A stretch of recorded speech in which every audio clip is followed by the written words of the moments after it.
ابھی breaking news دے رہے ہیں آپ کو، فیض حمید کو تحویل میں لے لیا گیا ہے۔ اس سے متعلق تازہ ترین جو انفارمیشن آئے گی وہ بھی آپ سے شیئر کریں گے۔ فیض حمید کو فوجی تحویل میں لے لیا گیا ہے، یہ اہم ترین خبر۔ لیفٹیننٹ جنرل ریٹائرڈ فیض حمید کو فوجی تحویل میں لے لیا گیا ہے۔ آئی ایس پی آر کی جانب سے یہ اہم ترین خبر سامنے آ رہی ہے۔ لیفٹیننٹ جنرل ریٹائرڈ فیض حمید کو فوجی تحویل میں لے لیا گیا ہے، آئی ایس پی آر کی جانب سے بتایا گیا ہے۔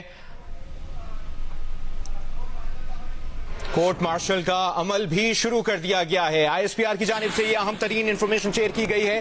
کورٹ مارشل کا عمل بھی شروع کر دیا گیا ہے۔ لیفٹیننٹ جنرل فیض حمید، جنرل ریٹائرڈ فیض حمید کے خلاف فیلڈ جنرل کورٹ مارشل کا عمل شروع کر دیا گیا ہے۔ لیفٹیننٹ جنرل ریٹائرڈ فیض حمید کو فوجی تحویل میں لے لیا گیا ہے۔ آئی ایس پی آر کی جانب سے یہ اہم ترین ڈیٹیل سامنے آ رہی ہیں۔ لیفٹیننٹ جنرل ریٹائرڈ فیض حمید کو فوجی تحویل میں لے لیا گیا ہے۔ آپ کو یہ اہم ترین خبر سے آگاہ کر رہے ہیں، آپ کو اپڈیٹ کر رہے ہیں جو انفارمیشن سامنے آ رہی ہے۔ لیفٹیننٹ جنرل ریٹائرڈ فیض حمید کے خلاف فیلڈ جنرل کورٹ مارشل کا عمل شروع کر دیا گیا ہے۔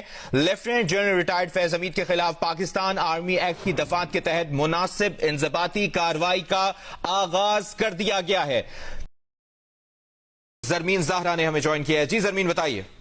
دیکھیں، سپریم کورٹ آف پاکستان کے احکامات کی روشنی میں ایک تفصیلی کورٹ آف انکوائری پاک فوج نے لیفٹیننٹ جنرل فیض حمید ریٹائرڈ کے خلاف کیے گئے ٹاپ سٹی کیس میں شکایت کی درستگی کا پتہ لگانے کے لیے شروع کی تھی۔ اس کے نتیجے میں لیفٹیننٹ جنرل فیض حمید ریٹائرڈ کے خلاف پاکستان آرمی ایکٹ کی دفعات کے تحت